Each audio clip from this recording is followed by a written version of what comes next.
With Book 2 of the Confessions, Augustine moves into his adolescence and begins to reflect on his own movements of desire in a more intense way, and to really see how desire dominated his life and how it dominates indeed all of our lives. What he's doing here, remember, is confessing his life to God. And he says, to quote him, "I intend to remind myself of my past foulness and carnal corruption, not because I love them, but so that I may love you, my God. It is from love of your love that I make the act of recollection." Now here, this confession of himself to God ties into our modern day understanding of confession. And it really gets at the heart of what we understand as Catholics the sacrament of reconciliation to be, or the act of confession to be. It is not so much a beating up ourselves of what we have done wrong, but an offering to God of our frailty. We confess them, well, certainly not that because we love them, but because so that I may love God, to allow God's grace to penetrate us, to change us. And so it's really a moment in the sacrament, a moment of joy and mercy, rather than one of guilt and depression. Because you know the moment you confess these, that God immediately forgives us. And we confess them in order to open ourselves to God's transformation. This is what Augustine is doing here, but he's doing something else as well. He's also using his own life to see not just God's mercy and forgiveness, but how God was working even when he was working against God. The first step is to recognize our own deficiency, our own sinfulness. Then God's mercy can work on us. Because, of course, God is always forgiving us of our sins. But we need to allow God's forgiveness to penetrate us. That's why humility is the beginning, or you might say the door to grace. Because once you recognize that you can't do it yourself, then you offer yourself to the Father in order to be lifted up by the Spirit and transformed through our deficiencies, and thus through our sufferings of our own causing, participating in the cross of the Son. And here he sums up exactly what is driving him. He says in section 2, "The single desire that dominated my search for delight was simply to love and to be loved. We seek love, and we seek to be loved. But we can't find love. All we find is misery. Life always thwarts us. And we realize in reflection that it is because we are not able to make the most of it. And we experience this, as he says, as God's wrath, as the fact that we are not in sync with God, and recognize that something is wrong with us. And thus he says, I traveled very far from you. Because God is trying to lead us back. He's not forcing us back, leading us back by using our own deficiencies to show us the path to him. Now, as part of his reflection on desire, he reflects on how the power of physical desire overwhelmed him. The world is beautiful, and so naturally we're attracted to beauty. But because of the short-sightedness in our sin, we can't see how to orient ourselves to God. Thus we throw ourselves into physical pleasure. And for Augustine, this is particularly powerful in sexual pleasure, but also in things that wouldn't seem to be pleasure at all. He tells the story of the theft of a pear, that he and his friends got together and decided to steal a pear from a neighboring garden. Not because they wanted to eat the pear, but they liked the thrill of doing something that was prohibited. These physical objects and these actions evoke our desire.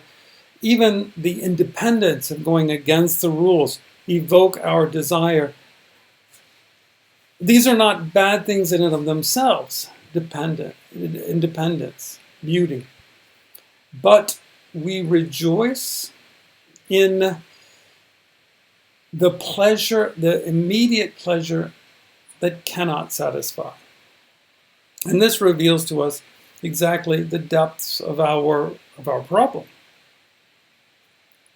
We think that even stealing a pear that we didn't even want to eat is something we want to do. He goes on in section 10, or Roman numeral 5, to continue this meditation, that sin derives from good. It's not the things of the world that are the problem. It's not the world that is the problem. It is our response to it that is the problem. Creatures are beautiful.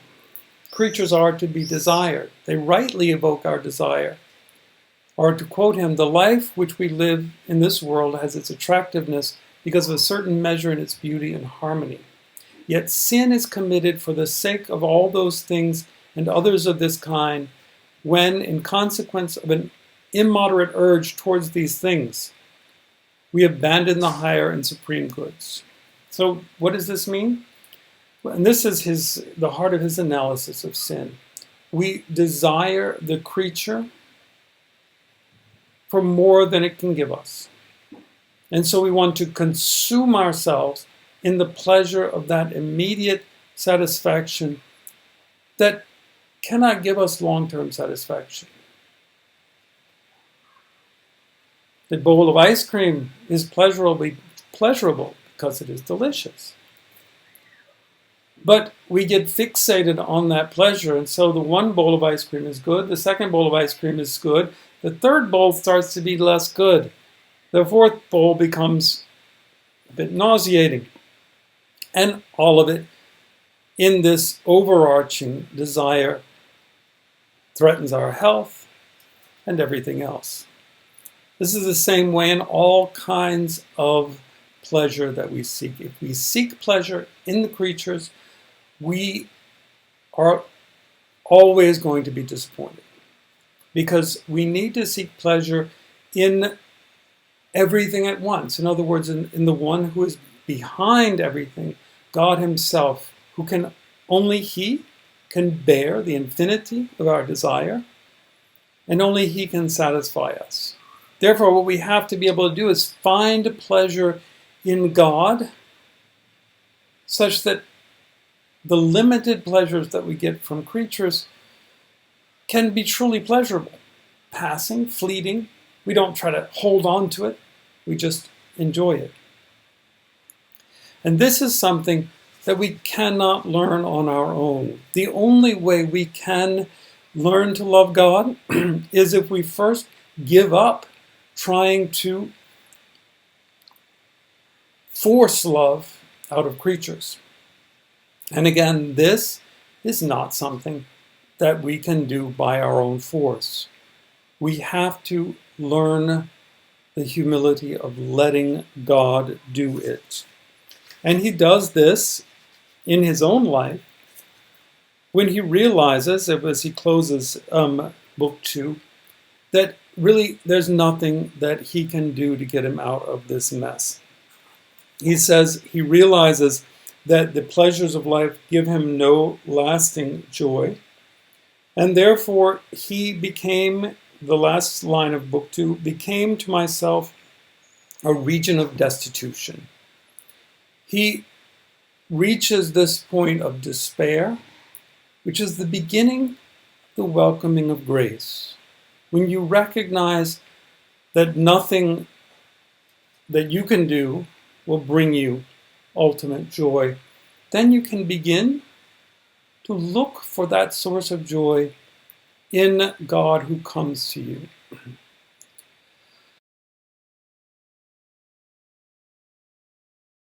This initial step of Augustine in book 2, however, did not take root.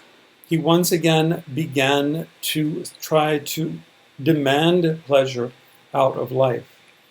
He moves from his hometown of Tagaste to Carthage.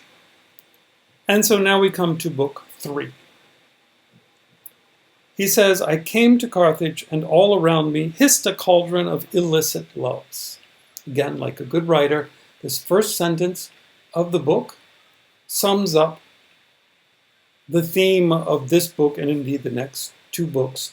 He's going through the analysis of his loves to show how they are illicit. In other words, how they rest their satisfaction on temporary things. He lives his life as one of hunger and yet misery. He longs for love. He thinks it will make him satisfied, but he misunderstands the kind of love that he needs. He hungers, he says, for the things of the world. But what he truly needed to hunger for, that he didn't realize yet, was not the things of the world, which can never satisfy, but the things of the Spirit, which is God alone. And in that pleasure, then the things of the world are filled with true pleasure. This improperly directed desire towards creatures he calls concupiscence. This is a standard word in Catholic moral theology, concupiscence. It refers to this disordered desire, the desire to get satisfaction from the things that we have. And he says this is a kind of slavery, a bondage, but one that he didn't mind at the moment because he was trying to make the most of life, which is, of course, fruitless, because you can't make the most of life until you find the true meaning of life. So in the book, he sketches out all the ways he tried to find this, which was really just a way of numbing his inner misery. This destitution that he ended book 2 with stays with him throughout this and the next books, because he can't fill that lack with what he tries. First, he tries the theater. And these things, like we talked about in book 1, bring him stimulus, but no real satisfaction. The theater evokes from him passions and joys, but not real ones. Why do we want to be moved by these emotions on the stage? They're simply a distraction. They don't help us to engage life truly. And so he wants to feel only superficially. The same we do when we binge watch not very serious television shows or movies. This same kind of titillating emotions that really just don't get you to the heart of life. This can be a distraction, but it's not going to be truly satisfying. What he discovers is that he needs to move deeper. And this is when the question of philosophy begins to be awakened within him. And it is through the reading of Cicero.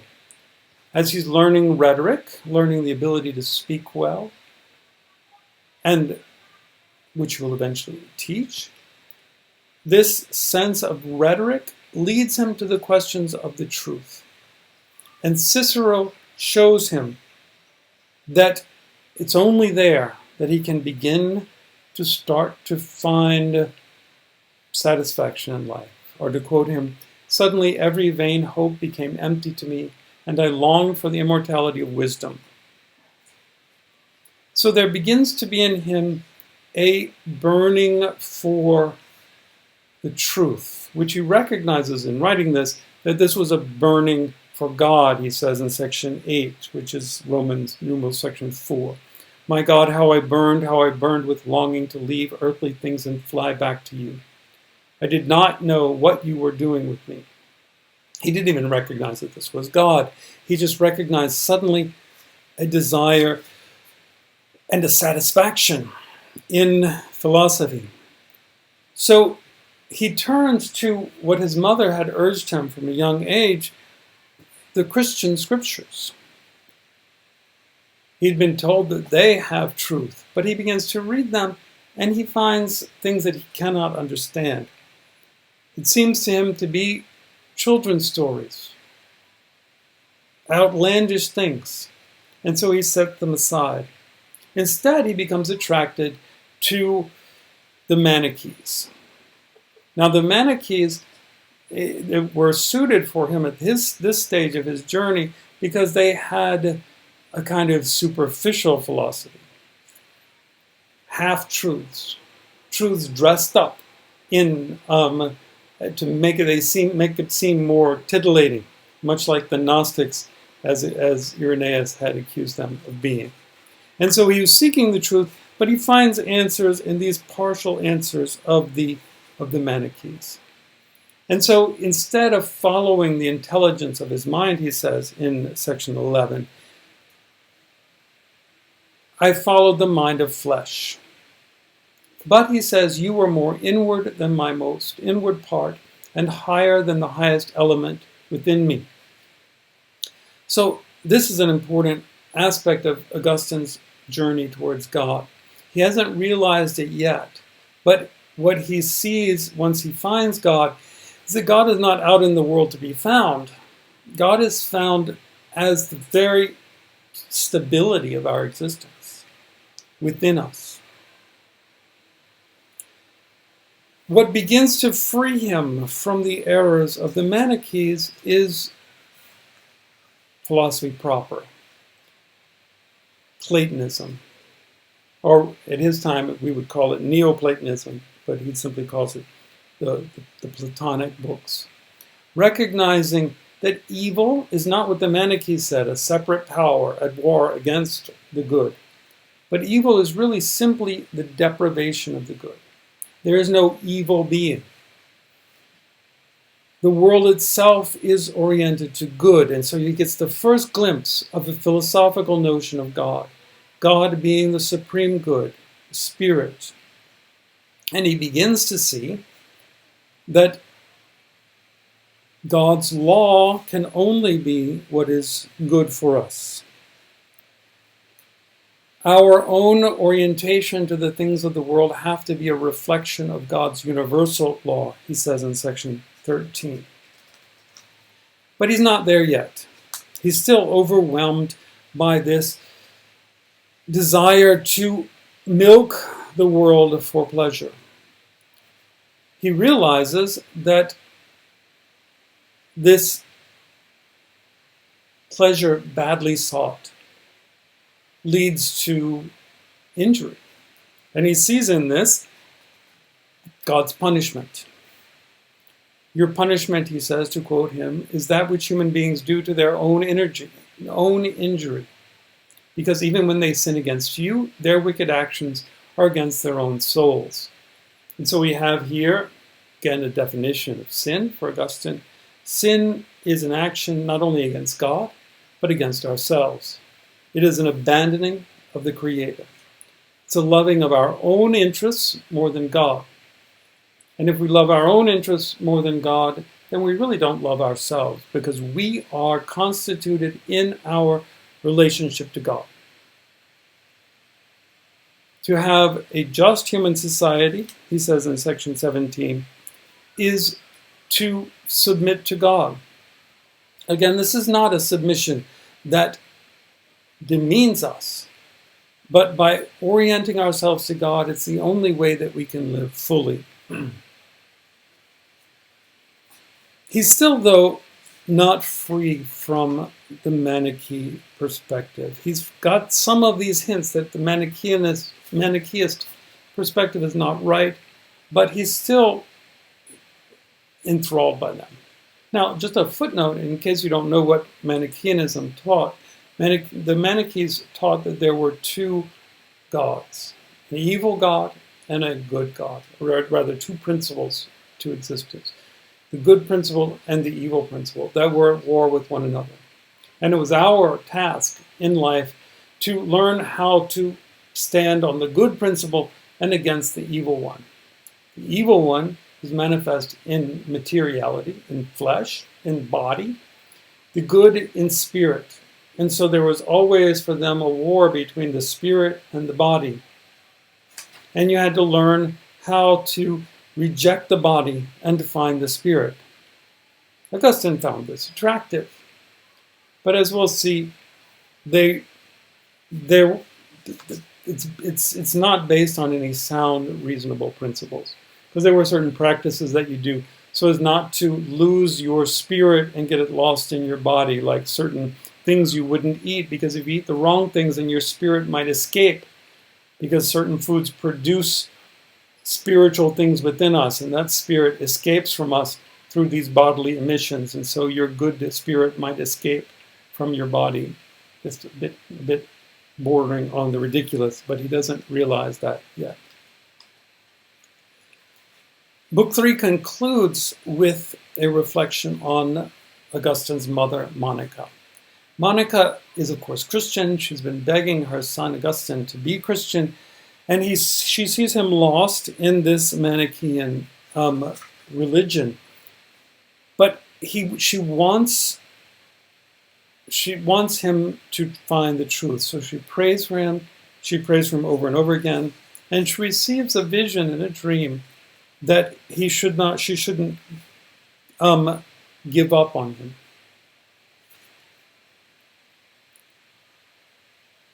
And she's given counsel by a bishop. When she asked him to talk to Augustine, to teach him about these errors, the bishop says to her, "Let him be where he is. Only pray the Lord for him. By his reading he will discover what an error and how vast an impiety it all is." So he remembers this and indeed becomes the way that he is out of error. God himself leads him out of error, because simply admonishing him wouldn't work. If you just say, the bishop says, that Manichaeanism is wrong, it would just be one salesman against another, with no grounds for rejecting Manichaeanism and accepting Christianity. Instead, by reading, by following his reason, it leads him to see which has the ground in truth and which doesn't. But the bishop continues to Monica, that the God will lead Augustine by his reading, but the prayers are also effective. And he concludes the book, he says that the bishop was now irritated and a little vexed with Monica, and says, quote, "Go away from me. As you live, it cannot be that the son of these tears should perish." In other words, the bishop is a bit harsh with Monica, but Augustine sees this again as another indication of how God is working with him. Not only interiorly, through his own search for truth, but exteriorly through the prayers of his mother. The son of these tears, her prayers will lead him to goodness. He closes the book by saying, "In her conversations with me, she often used to recall that she had taken these words as if they had sounded from heaven."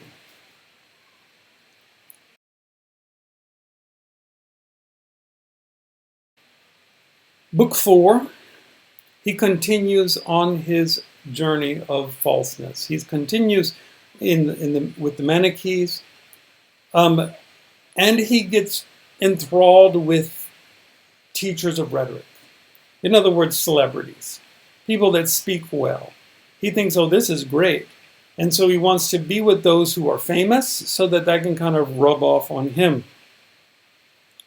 Secondly, so he's got this false idea of what importance is in life and society. So he sees these teachers of rhetoric as good simply because people like them. But he's also got a false idea of love, because he takes up a relationship with a woman that he couldn't marry, because in Roman society, a man of noble birth like Augustine couldn't marry a woman of a lower class, and so instead he simply lives with her. And he lives with her in a real physical partnership. But it's not the completeness of love. There's not the public declaration of love and mutual consent that a marriage is. He lives with her as a way of fulfilling his satisfaction. Note, it's not simply physical satisfaction. It's not merely the sex that he gets out of his relationship with the woman, but it is also an emotional satisfaction. Yet, it's still not a real love. He's in the relationship for what he can get out of it. We see when she leaves him, when he sends her away in the later book, that it's far more than simply the physical pleasure that he's getting from that. He's truly distraught in a deep way by sending her away. So it's an emotional relationship too, but it's still one, as he says, still one not of true love, still one of simply dependence. They even have a child together, a Deodatus, who is with Augustine and eventually dies rather young. So he's still not found the proper way. He takes up with astrology, and again finds it. Number one, he sees it now as a kind of bargaining with God, which is certainly not the right way to approach God. But secondly, astrology doesn't bring the truth. He begins to realize that astrology seems completely unconnected with actual life. And he realizes that whatever truth comes from astrology has to arise from our sense, not from the stars.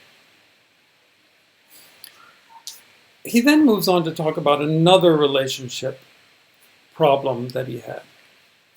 So if you see what's going on here, he mentioned the teachers of rhetoric, a relationship with people that is not just superficial, it's not really a relationship, it's a relationship out of basking in their thing. Then he mentions a relationship with his lover, which is a deeper relationship, it's a personal relationship, but it is one based on satisfaction of needs, physical and emotional needs. Now he mentions in section 7, or Roman numeral 4, a deeper relationship, a relationship with a friend that he's had since childhood.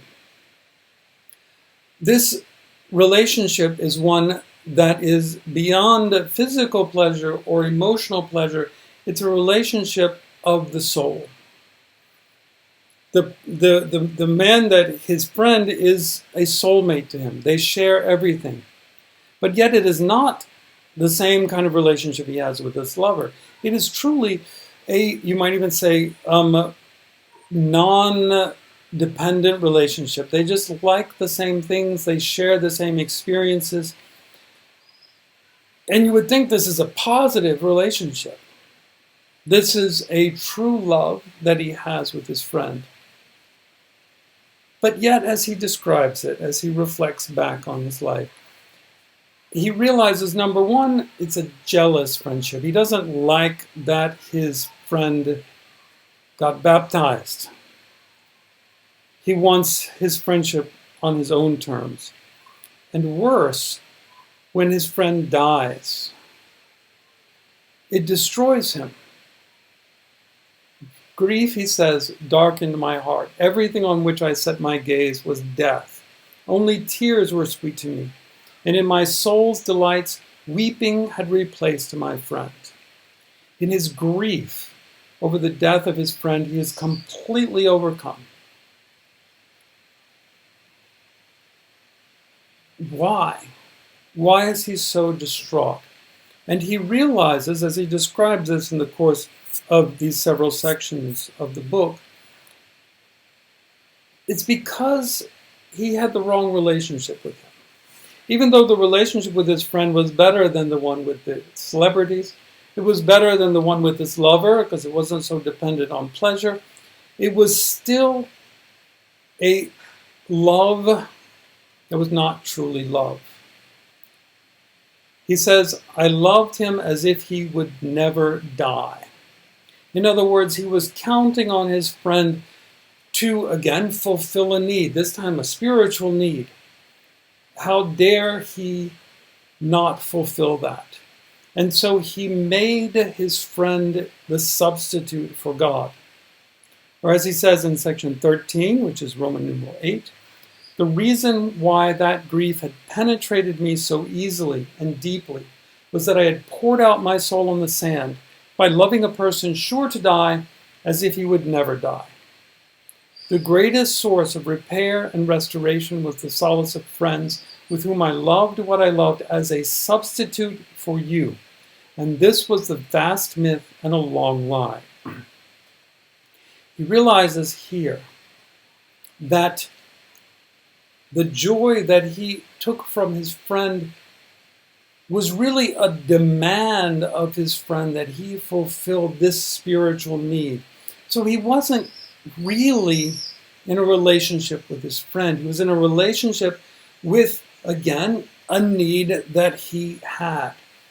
He was making his friend an idol and demanding that his friend be this continual support for him.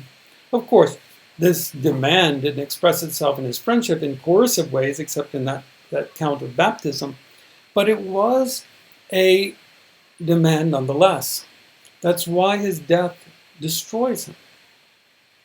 What Augustine brings out here is the beginnings of what real love is about. Real love is not seeking false ideas, like that with the celebrities. It's not seeking pleasure for pleasure's sake, like that with his lover. Nor is it seeking companionship for companionship's sake. Not even that is what love is. Love can only be love for God. Now, that seems quite striking. How in the world is that the case? Well, he'll explore this more as we move along, but we can say a bit already. What he should be doing is seeking this constancy, this spiritual need, this ground for even his physical pleasure in not just everything in the world, but in God who sustains everything. If he can find a way to desire everything at once, but not anything, in other words, to desire the Creator himself, then he has no dependence on mortal creatures, on transient creatures. Every satisfaction that he can get, he gets from the source of all, which is God, which then allows him to be able to, would then allow him to be able to take the good in the world for what it is. Talents like rhetoric can be engaged in insofar as they direct you to better things in life. Physical pleasures can be engaged in insofar as within their limits. Good food, good companionship. Emotional pleasures can be engaged in within their limits. And even spiritual pleasures can be engaged in within their limits, which means that we're never, if we have our desire properly focused in God, then our friends are not necessary to us. In other words, we don't demand of them more than they can give us, which inevitably happens if we are counting on them to be God for us. If we love God, then we are happy for our friends that they move away. We're happy for them if they find interests that are not ours. We're happy for them if they grow. And again, this is the foundation for marriage as well. We cannot demand of our spouse that they conform to the need we have of them, because the need has to be focused in God. If our need is focused in God, then we are happy to see our spouse flourish in directions, unexpected directions, to change in ways that do not threaten us, because we can't be threatened. Our source of satisfaction is in God. Every creeping of threatening, of wanting to limit friends and relationships, is a sign that this friend, this relationship, is becoming an idol to us. Instead, finding God frees this and allows us to deal with death as well.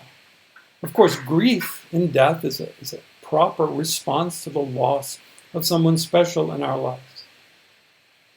But if we have our satisfaction in God and not in the other person, then we can mourn them without being destroyed, as Augustine was, destroyed by their absence. Because we can see that our time with them has been a blessing, and that God is still there. So the pleasure of God, what he's trying to do here is find peace in the presence of God, which is not an easy thing to do. We have to be able to see God in the beauty around us, but not latch on to the beauty around us as if it were God. We begin to see, as we journey in this direction, that the pleasure for God is far greater than the pleasure of any of the things of the world.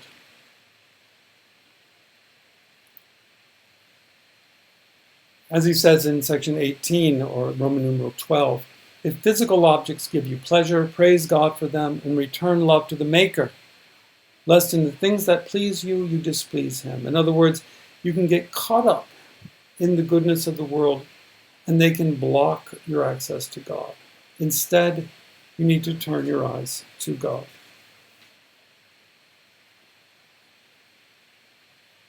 He moves here to a bit of philosophical reflection, which is also helping him move in his direction in terms of beauty. Beauty can't be dominated and still remain beautiful. The truth is not something that is under our control. The truth is something to be sought. And so you begin to move in this direction to help you see what truth actually is. As he begins his thought, as he reflects on who God is, he begins to realize that he's been looking for God the wrong way. He's been conceiving of God as simply a great being, as he says it in section 29, as a body, as a thing, a bigger thing than we are. This kind of luminous body. Instead, as he begins to read the books, particularly the philosophical-minded books, he begins to realize that God is not this bodily thing, but God is something beyond all of this. He's still not quite there yet, but he's on the path.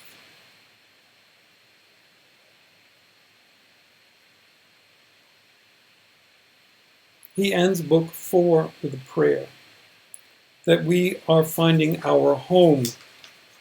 Now, what does he mean here by home? By home here, he doesn't mean, in fact, since he rejects the Manichaean idea of the badness, the evil of material reality. He rejects even the Platonic idea that we need to move beyond the material world. He embraces, as in his Christianity, the goodness of the world, as he was just saying, about loving the good things of the world. Therefore, when he talks about finding our home, he doesn't mean throwing away our body and going to be with God in our real home, which is some spiritual realm up in heaven. No, he means our home when we find ourselves in this material reality, immersed in the presence of God. Or as he will say later, I sought you outside of myself when you were more intimate to me than my very self. To find our home is to find our place with God. In other words, to realize that we are already with God, and thus to embrace the material world in God. That is being in God's eternity, as he concludes Book 4.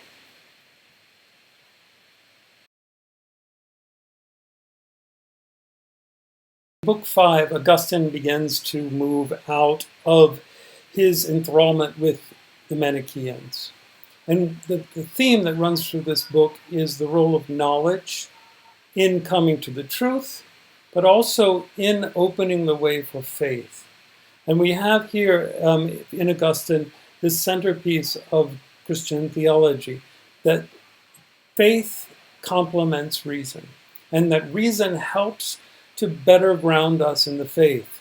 And so if your beliefs don't stand up to reason, then you should be suspicious of them. And this is indeed what leads him out of Manichaeism. In the middle of describing this, he has some time to reflect on the place of creation in regard to God. He says that he's looking for God. This continual theme comes back again. He's looking for God. He says, where was I when I was seeking you? You were there before me, but I had departed from myself. I could not even find myself, much less you. You see here his characterization of being lost from God, not knowing the true meaning of life, is really a being lost from oneself. He couldn't find out his purpose in life. He couldn't discover what he wanted because he was lost in error. Thus, he needed to move out of that. And it was indeed reason that moves him out. Now, he points out in section 4 that reason can be a source of pride. Because we can know certain things that are true, it can become another thing that we fix onto to help define ourselves. Instead, it should lead us beyond to the truth. But yet, reason alone is not enough. He says in section 7, the person who knows all these matters, in other words, all the scientific matters, but is ignorant of you is unhappy. You alone are the source of happiness. Knowledge doesn't necessarily lead to faith, because again, we can close ourselves off from the search for God because we learn a few things, and reason can help set up an even more powerful idol than the simple pleasures of life can. Reason can become, he says, an obstacle if the person thinks his view of nature belongs to the very form of orthodox doctrine. In other words, when he wants to know something and cling to that and say, well, that's all there is, I'm not going to look anymore. Or as Augustine puts it, when he desires to obstinately affirm something he does not understand. And he finds this kind of stagnant knowledge in the Manichaeans. They have this way of looking at life that they hold on to because it gives them a certain security. And this great Manichaean who shows up in Carthage, the famed leader of one of the Manichaean groups, his name is Faustus. Augustine can't wait to talk to him to help clarify some of his problems with Manichaeanism. And when he meets Faustus, he finds out that Faustus doesn't know anything. All he knows is how to speak well. He's not open to questions. All he does is defend and repeat the Manichaean position. And he sees that the Manichaeans are simply not grounded in the truth. He hasn't found anything that can satisfy his reason. Thus, he continues to search. And when he does this, this is simultaneous with his move from Carthage to Rome.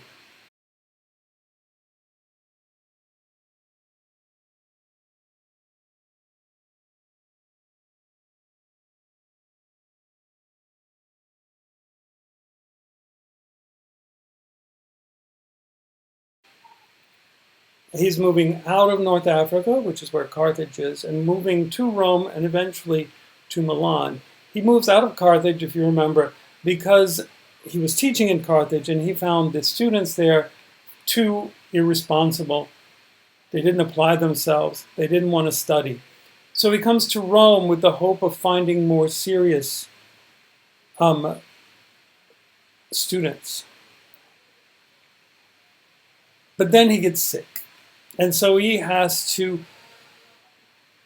take the illness, but he reads the illness, like he's reading all these things in his early life, as a help of God, a help to him to realize that he needs something more than his own efforts. And so he begins to push, to try to find out what is the truth.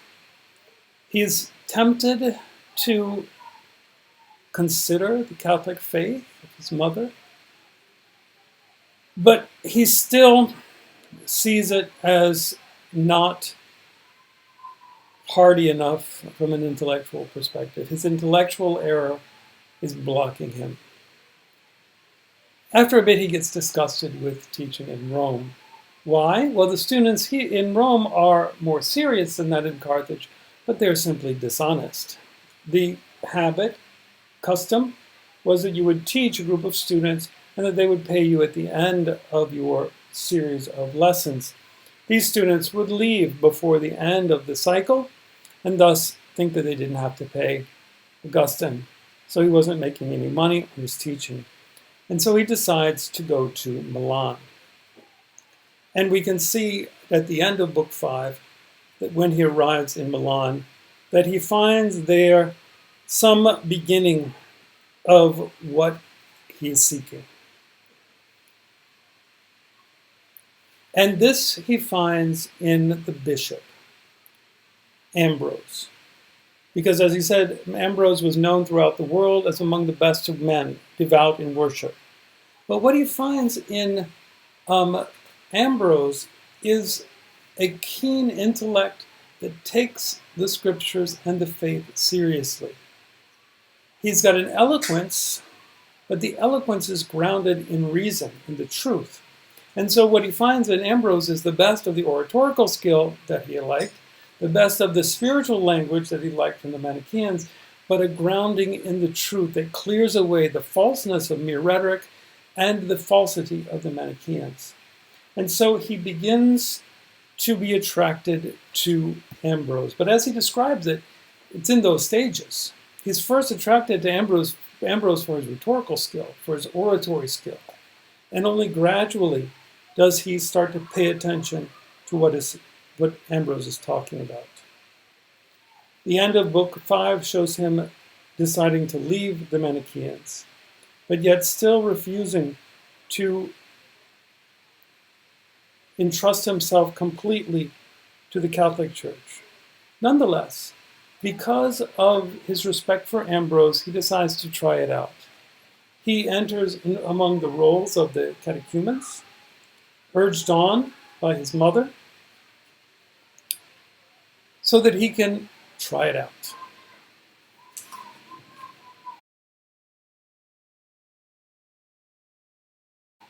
Book 6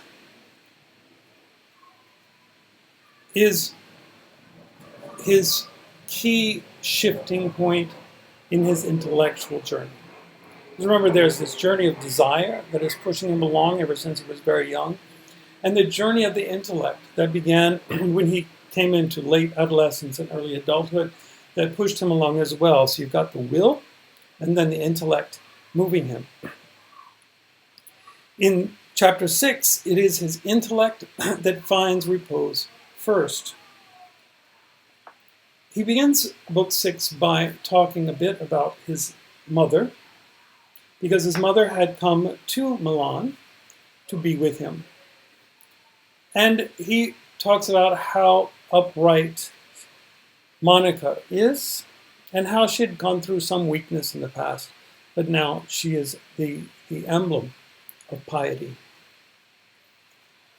There's also a praise of Ambrose, that Ambrose was his guide, intellectual guide. He respected him, and so he's tried to spend as much time with Ambrose as possible.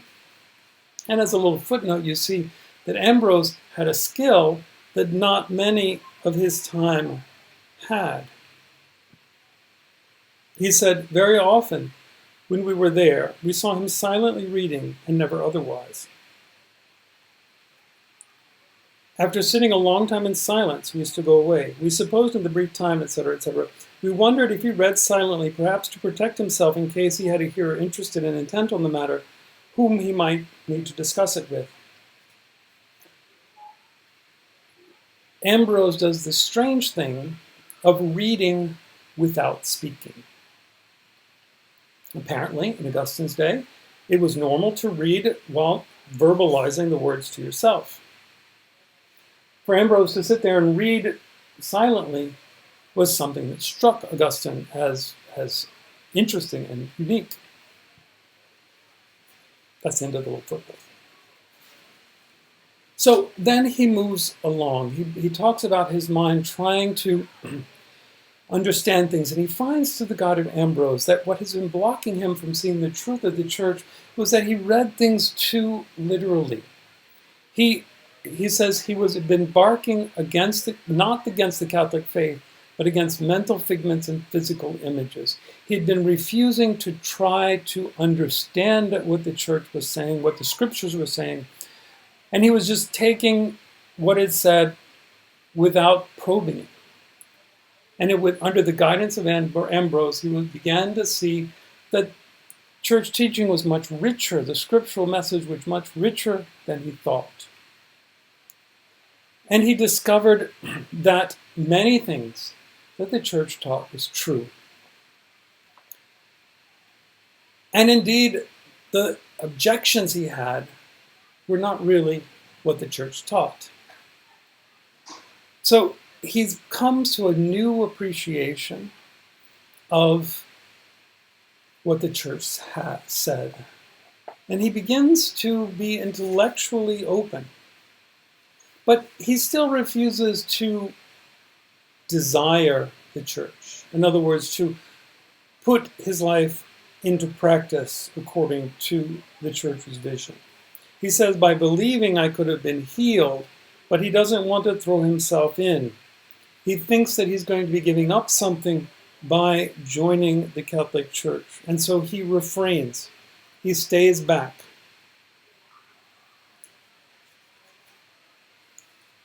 He points out how silly this was for two reasons. One, because there's lots of things we believe in, even though we don't understand it. We believe that the bridge is going to hold us up when we walk across it. We believe our doctor when he gives us or she gives us some medicine. We don't understand it, we simply believe it. He was waiting to be completely sure about the Catholic faith before he joined it. He also didn't want to join it because he thought he would give up some of the richness of life, that it was too strict of a lifestyle. He remembers praying when he was young, "O Lord, make me chaste, but not yet." And he said, this is simply a silly prayer, a silly idea, that the only joy in life is found within the church. The only joy in life is found when God's grace leads you to a purity of love. What you give up is a lack in life, not a richness of life. It's only in belief that you find the richness. So he says, I still didn't realize that, so I continued on in this mirage of life. But he did begin intellectually again to be more open. He realizes that the difficult passage of scriptures are a sign of their depth, not a sign of their lack of truth. What really strikes him one day is he is walking along the streets of Milan. He sees a beggar drunk, completely passed out on the side of the road. And he looks at him, and he realizes, this is in section 9, or Roman numeral 6, we've been seeking happiness. We've been seeking pleasure, really. And this beggar is completely happy. He says, to quote Augustine, that beggar was already there before us, and perhaps we would never achieve it. All of this work that we've been doing, all we had to do was drink down a couple of bottles of wine, and then we'd have the pleasure that we wanted. Which is, of course, not really pleasure. And so it throws Augustine into an interior struggle with what he really wants. Does he really want simple pleasure in life, comfort? The ability not to worry about things? The beggar has that. What is he striving for?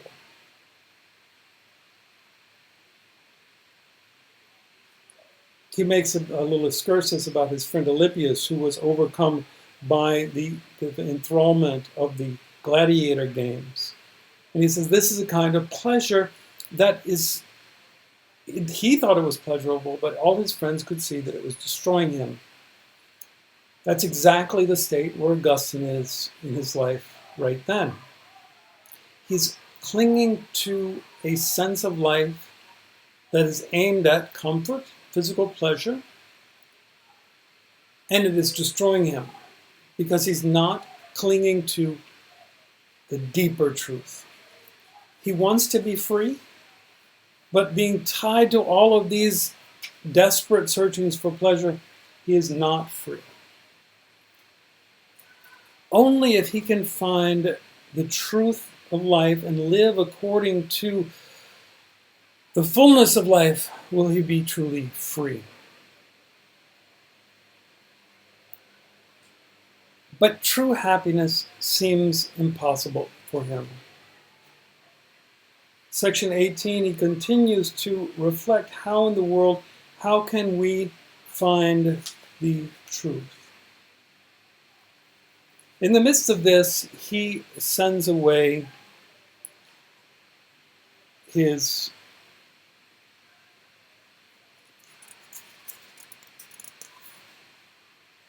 lover. They want to be married, Augustine and his companions, because marriage gives you stability in life. Marriage gives you a companion. Marriage gives you a status. But they begin to be attracted by the idea of celibacy, of a virginal lifestyle. Not that marriage would have been a wrong thing, he says, if done properly, but he didn't want to give that up. It became a crutch to him. It became another obstacle to his giving himself over to the full openness to life.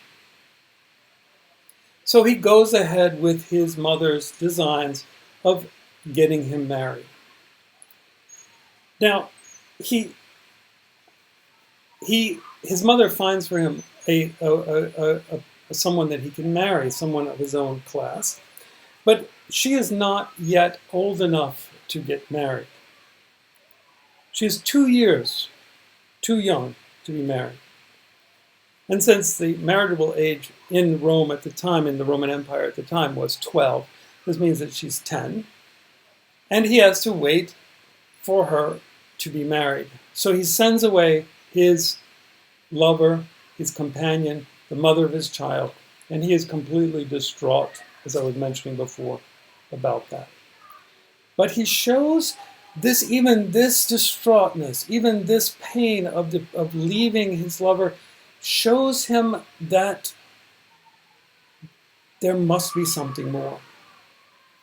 He's trying to find this deeper happiness, and this tragedy in his life begins to awaken in him a realization that maybe all of these social goals are not what he wants. He says, I was so submerged and blinded that I could not think of the light of moral goodness and of a beauty to be embraced for its own sake. A beauty seen not by the eye of the flesh, but by some inward discernment. All of these problems he sees that God put in his life to cleanse him, to awaken him. And thus he ends Book 6. You are present, liberating us from miserable errors, and you put us on your way, bringing comfort and saying, run, I will carry you, and I will see you through to the end, and there I will carry you. Because there you can find God. The difficulties teach us that it's okay, that God is there.